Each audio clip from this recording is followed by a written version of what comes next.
So, Levelers Football back again, guys. Welcome to another edition. I would ask if you're doing well today, but there's no point. Until you rack up a couple of wins, I'm just not going to ask that question anymore. It feels kind of rhetorical. Brighton 2, Chelsea 1. Managed to get a goal this time. And yeah, guys, this is going to be more of a rant than an analysis, to be honest, because, what else do I analyze? Everything is the same every game, pretty much. It's just the same stuff. On a different day, pretty much during a different game with different personnel. But at least we're consistent in how terrible we are. Throughout this game, to be honest, from start to finish, I did not feel in control at all. We had less possession most of the time, couldn't compete for second balls, let alone the first balls. Brighton looked way hungrier than us off the ball. Even on the ball, they looked intentional and purposeful. They were the complete opposite of us, basically, in every department of the game. They were pushing, driving, intentional with the ball. They had patterns of plays. They linked up very well. For us, it was first of all, new personnel. I'm going to go through the lineup if I remember who it even is. What I do know is that we start with the 4 at the back. It was a 4-3-3 system. Right back was Chalobah, I guess because Reece needed a bit of a break from that Madrid game because he got skinned alive by Vinicius. And I did mention it before. I did say that Reece James is looking a lot more vulnerable defensively. So I actually had no clue if he was up for the test against who's arguably the best winger in the game right now. 2 centre backs were Fofana, which makes sense, and Buddy Ashil, which I guess I kind of understand because Koulibaly's also been a bit risky. But I guess Champions League. Now they're thinking of Champions League, which is a weird thing. After we take that first loss in Madrid. By the way, apologies for not being able to do a post-match for that game. I was really busy during that week and I didn't even manage to catch the game, to be honest. I just saw highlights. So yeah, there you have it. On the left back, we started with Chilwell, wasn't it? Yeah, Kukurea. My days. Yeah, I understand why we started with Chilwell. 3 in the midfield was Enzo, Zakaria and Gallagher. The new favourite, the new mount to Lampard, basically. It seems he basically offers very similar attributes to Lampard. To Mason Mount, that Lampard really likes, that drive, dedication and hard work. But to be fair, he was the best player in his team for me. Him and Mudryk, the only guys who were actually trying. Mudryk wasn't that great, but relatively in comparison to everyone else, he was head above shoulders.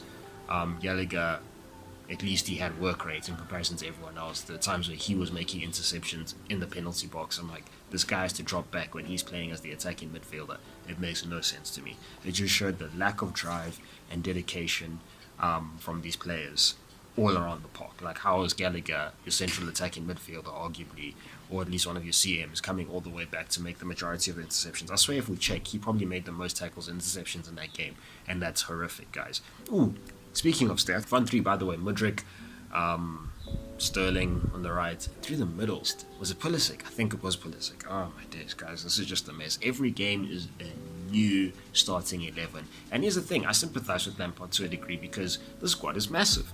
So, like I said with Potter, that's one of the things that was definitely letting them down, despite the fact that, yes, odd tactics, that squad size is not easy to deal with, but you need someone with balls and grit to be like, this is my starting 11, these are my core players, we're playing with them, anyone else is supplementary to them pretty much. No player has provided more Premier League assists this season than Mykhailo Mudryk, which is 2. That is horrific given the amount of games that he started, guys.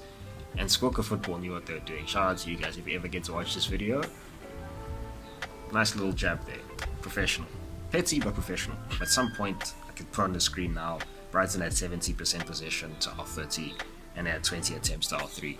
So listen guys, it's not even down to tactics anymore. It's up to the players and if they want to play. At some point I did say that I was against this one YouTuber's opinion. I forgot his name. I think it was Lewis from Chelsea Fan TV, that he mentioned that the players are rubbish. Tuchel had been complaining about them.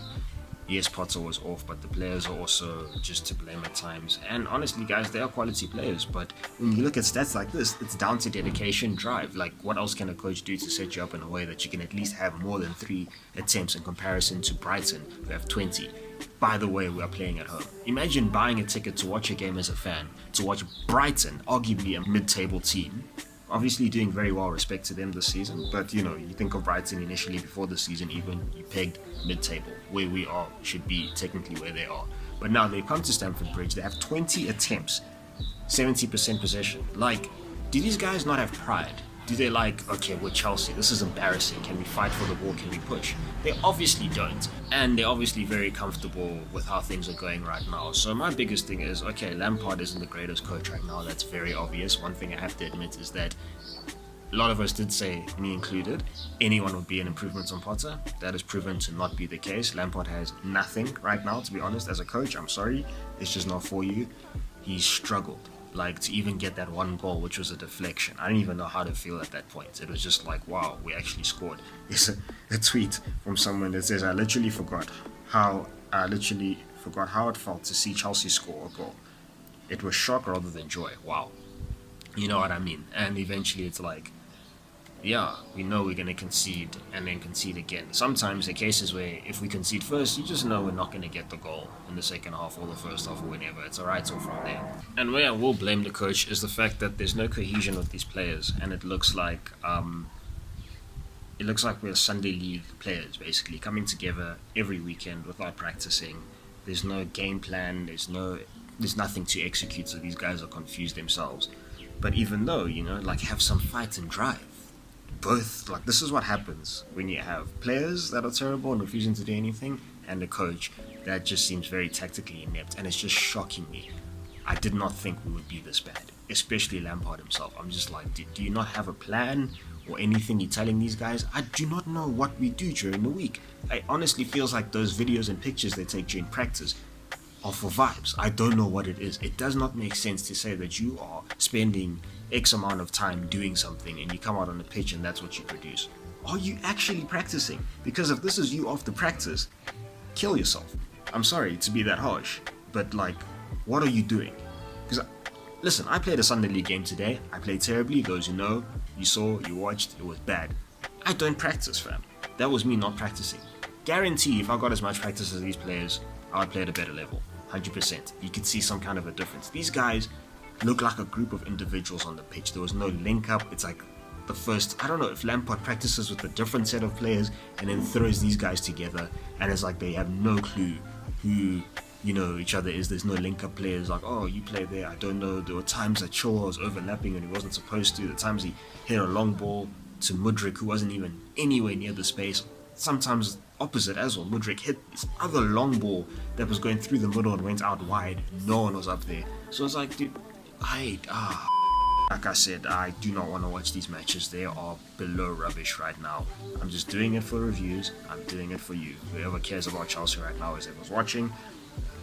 Like, it's at this point, I don't know what to do. I can't offer a solution. A lot of YouTubers are like, get a manager in now, get them to sort this mess out now, Nagelsmann, Enrique, whatever. At this point, guys, sure, maybe they might be able to change something. Sure, it's a player system issue, whatever, I don't know. But who in their right mind would walk into this building on fire, and be like, I'm gonna put it out? It's a mansion on fire, by the way. Very big mansion, multiple rooms. They're giving you a cup of water, but you have to do it all by yourself. At these few games left, you would be mental to come into this job right now. I would not. And I understand coaches that are like, no, I'd rather start in the summer. These guys need time to plan with this team. They need to sit down and write tactics down. They need patterns of play to be formed. They need a preseason to run these patterns. And we don't even know if that's enough for next season, to be honest. Like, at this point, it's like, do we need new recruits? Okay, cool. Commentators are talking about, we bought so many new players, except to number 9. Guys, it does not matter if you cannot get the ball up to the number 9 from the defense. That's irrelevant. The midfield looks shocking. Defense looks shocking. Attack was non-existent. It was just Mikhailo Mudryk playing his fun games. Like, he was just there for vibes as well. I was like, you may as well take on some players, run, dribble. At this point, what's the point in being a professional? Who are you going to play 1-2s with? Take it on by yourself. Why not? So good on him for that. Gallagher's the only person who actually looks like he wants to play, and it's like, this is supposed to be serious. He looks angry after we lose. The rest of the people look like it was expected. Mount's 1 foot's out the door, even though he comes on as a sub. His heart's not with the team. Ziyech was out the door a long time ago as well. I don't know where Pulisic's mind is. But it's just, everything's calamities. I am shocked at how bad we are. The fact that we have actually become worse. You've exceeded my expectations. Well done for that, because I'm very good at predicting nonsense. But this was beyond that. You guys, congrats for that. If you're watching in your flipping hotels or wherever you are, earning 200k a week for what, I have no clue. Yeah, Brighton looked like the pros here. It looked like we're playing Man City at some point. They were comfortable on the ball. Dunk was running the ball out the back 100 times because he knew who's going to get it from me, who's going to tackle me, what pressure am I under. Keeper was having a field day. I play Sunday League, like I said. Our team is blue, so normally we just put on blue kits because we don't have matching kits yet. Guess what I have to put on? The Chelsea kits. And it kind of sucks that we play on Saturdays, lose, and I have to come with this kit every freaking morning and play. One stinker from me, one loose touch, it's a Chelsea man. This is what you guys are doing to me, putting me under unnecessary pressure as soon as I put on the shirt.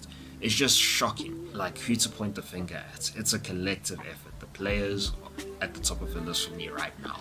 Like, it doesn't make sense how a group of 11 plus guys coming off the bench can't just galvanize and just dig in and fight. You know what I mean? There's so much talent there. Find a way to make it work. Think of things you did in practice. If you did, I don't know what's going on in practice. That's my other thing. Lampard, second on the list. Tactics. Think of something, a way of play, a pattern. Get something going. It's like a chop and change every game, which is what I complained about with Potter. But this time it's worse because it's like there's a new 11 every game. At least Potter is consistent with his 11 to an extent, but a lot more than Lampard is right now. At Madrid game, I have no clue. I don't even know how they're selling tickets for this game personally. I have no clue. The bluest fans right now, I don't even know if they'd want to waste money to buy tickets for these games, to be honest. At Stamford Bridge, Brighton came and ran us over. Now Madrid is going to come. Oh my days, good luck selling those tickets. I think if there's a full stadium somehow, they're giving away tickets for free. I 100% know that, or they're half price, something like that. Because there's no way people will actually go out their way to spend money to watch these games anymore. Because it's a joke. That's what we are right now. It's beyond a joke. Like, other YouTubers don't even make fun of us anymore because it's like, guys, why? Like, what do you, like, at some point, are you actually footballers? You know what I mean? That's what's happening.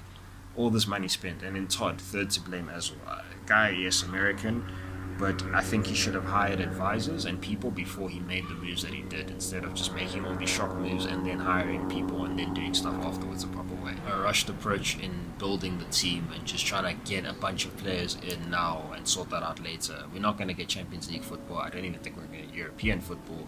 So to balance our books is going to be missions. I don't know how many players we're going to have to sell, homegrown especially, which is very unfortunate because I was looking forward to players like Hamlet and Todd coming in and getting a chance.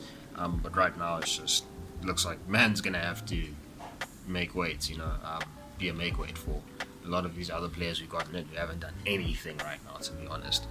So speaking of Todd, there's some point where he's in a furious row with Chelsea fans after another lackluster performance and defeat. Like, this guy's actually arguing with fans at this point. This guy's looking mad anxious. He's irritated, which makes sense. Every fan's irritated and he's feeling the frustration. So at this point, guys, it's just bleak when owners are fighting with fans. So yeah, nothing else to speak about in this game. Good luck for Madrid.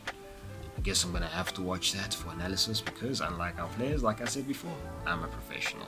Blue Bloods football, signing.